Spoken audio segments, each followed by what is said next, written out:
আজকে আমি আবার চলে এসেছি নতুন ভিডিও নিয়ে। এই রেসিপিটি তৈরি করার জন্য প্রথমে লাগবে চিলি সস, সয়া সস এবং টমেটো সস। একটু জলের মধ্যে এই 3 রকমের সস ভালো করে মিশিয়ে নিতে হবে। তার সাথে অ্যাড করতে হবে কর্নফ্লাওয়ার। পরিমাণ মতো কর্নফ্লাওয়ার নিয়ে নেবেন। এই উপাদানগুলি খুব ভালো করে মিশিয়ে নিতে হবে।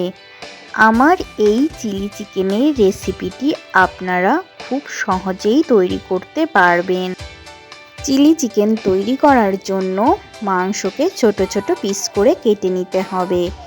এর মধ্যে অ্যাড করতে হবে 2 চামচ মতো রসুন বাটা, 2 চামচ মতো আদা বাটা এবং স্বাদ মতো নুন, গোলমরিচ গুঁড়ো, একটি ডিম এবং একটু কর্নফ্লাওয়ার এবং 1 থেকে 2 চামচ মতো ভিনিগার মিশিয়ে নিতে হবে।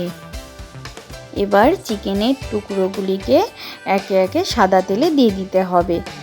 লক্ষ্য রাখতে হবে তেল যেন খুব গরম হয়, না হলে চিকেনের টুকরোগুলি কড়াইয়ের সাথে লেগে ধরবে।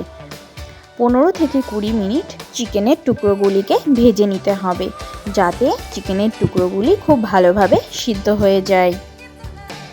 এই চিলি চিকেনের রেসিপিটি তৈরি করতে লাগবে 2 থেকে 3টি পেঁয়াজ, আদা কুচি এবং রসুন কুচি, একটি বড় ক্যাপসিকাম, 3 থেকে 4টির মতো কাঁচা লঙ্কা। পেঁয়াজগুলিকে বড় বড় করে কেটে নিতে হবে এবং ক্যাপসিকামগুলিকেও বড় বড় করে কেটে নিতে হবে। চিকেনের টুকরোগুলি লাল লাল করে ভাজা হয়ে গেলে তুলে নিতে হবে।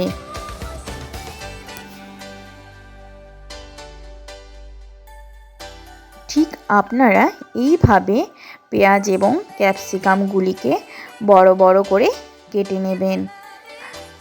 তারপরে আস্তে আস্তে কড়াইয়ের মধ্যে পেঁয়াজ এবং ক্যাপসিকামগুলি দিয়ে দেবেন।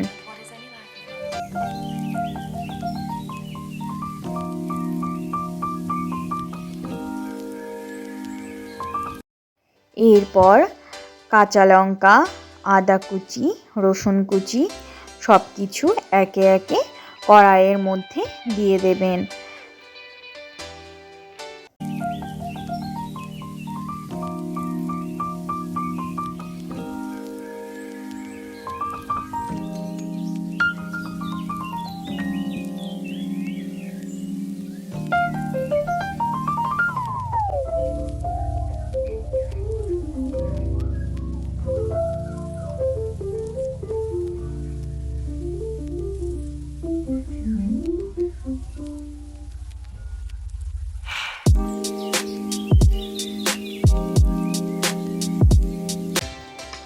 এই পেঁয়াজ, ক্যাপসিকাম এবং আদা, রসুন, লঙ্কা ভালো করে ভেজে নেবেন।